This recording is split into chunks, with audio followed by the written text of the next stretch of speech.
41 degrees at kickoff. A steady rain throughout most of the night. John Bonamego was in paradise when it was all said and done. Bonamego watched his Central Michigan football team score 3 fourth-quarter touchdowns on Wednesday to rally for a 35-28 victory over arch-rival Western Michigan at the Broncos' Waldo Stadium.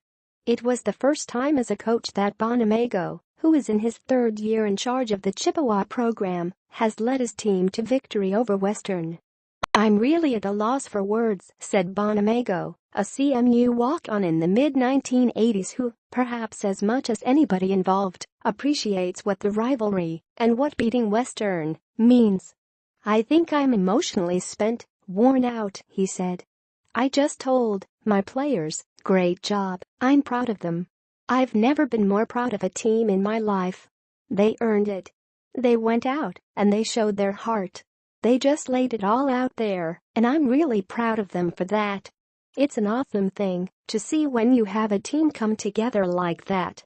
The fight, the determination, the grit, and the will. They willed it." Shane Morris connected with Corey Willis on a 77-yard touchdown pass play with 2:37 remaining to break a 28-28 tie and give CMU its first win over the Broncos since 2013. The Chippewas trailed 28-14, entering the fourth quarter. The victory cannon will now reside in the Chippewas trophy case. The cannon means so much, and walking by and seeing it every day in the trophy case is going to be great, junior defensive lineman Nate Brisson-Fast said.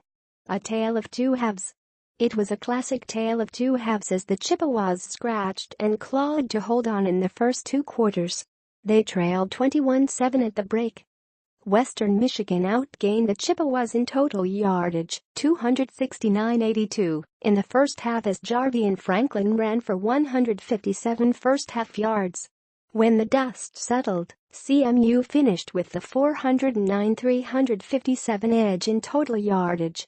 Franklin finished with 228 yards and scored twice on 26 carries, but the Bronco pass game was silent and CMU forced 4 turnovers, 3 of them in the final 2 quarters.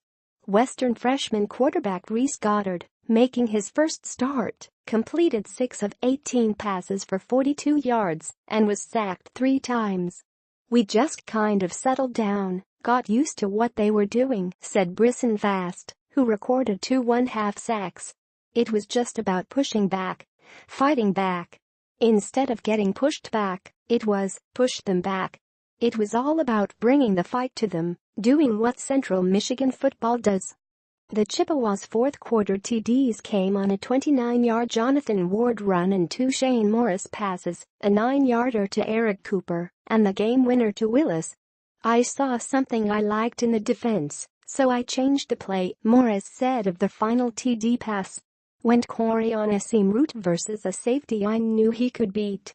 Willis is a special kid, made a great play on the ball. That's something you dream about as a kid, take the team down with 2 minutes remaining and win the game against their rival. I'm excited talking about it. It was an awesome experience for me. It's a huge testament to the seniors, the offensive line, the defense, and those guys just staying strong no matter what. It was cold, it was raining, it was not the best circumstances, we were down 14 at one point. To be able to come back and win that game, it was awesome." Morris, a graduate transfer from Michigan, completed 12 of 30 pass attempts for 243 yards. A tribute. Willis wore the coveted number 21 jersey during Wednesday's game in honor of the late Derek Nash. The jersey rotates to a different player every week, a tradition that began in the 2015 season after Nash's death. "I've been waiting to wear that jersey my whole career," said Willis, a fifth-year senior. "It was huge. D. Nash caught that ball. When that ball got thrown I was like, THERES no way I'm getting to that. D. Nash kicked me into an extra gear. I know he's looking down from above." Willis finished with 5 catches for a career-high 148 yards. Sitting out. The Chippewas were without a major force on defense's end. Joe Ostman sat out with an injury. Ostman, a senior captain, entered the week with a MAC leading 10 sacks. "It hurts," said Brisson Fast, one of several players who picked up the slack along the defensive front. "Joey is a fantastic player. I've always looked up to him. He's kind of the guy you want to be when you step on campus. Joe Ostman, he works hard, he's known for working hard, and you see the results. When I went out there to play, essentially at his position, it was he got to live up to that Joe Ostman name. I told him after the game it was all for him. Not being able to play in this game, his last go-around, against Western, I can't imagine what that feels like. I had to do my best to honor his name." Ironically, Ostman, a fifth-year senior, is the only current Chippewa to have played in the game the last time CMU defeated Western, a 27-22 triumph in Kalamazoo in 2013. Big night. Ward turned in his best game as a Chippewas, finishing with 213 all-purpose yards. He carried 17 times for 132 yards and a touchdown, and caught 4 passes for 81 yards. He had 151 of yards in the second half. "He's a determined runner," Bonamego said.